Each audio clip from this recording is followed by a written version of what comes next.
1094 young Christian pilgrims were being kidnapped and sold into the slave trade by Islamic priests in Israel, or the Holy Land.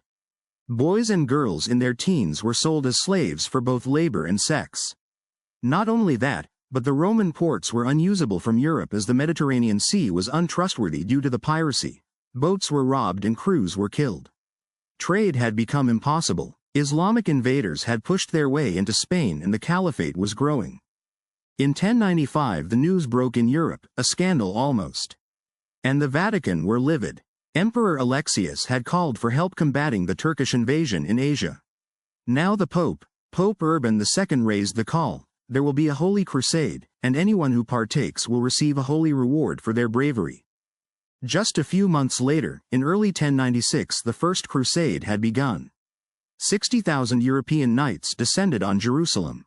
In October of 1097 on their way through Syria the Crusaders stormed the Iron Bridge, taking major cities from the Turks.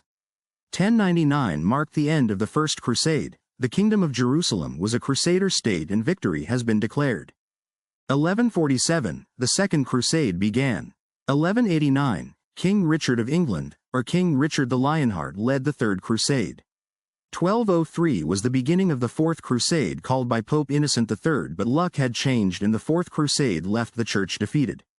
The final crusade took place in 1218 as a reaction to the loss of the Fourth.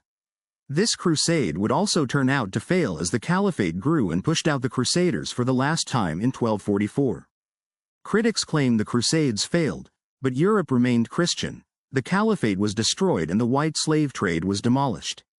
The Crusaders succeeded their goals, so although they were pushed out of the Holy Land, they are the victorious in this story.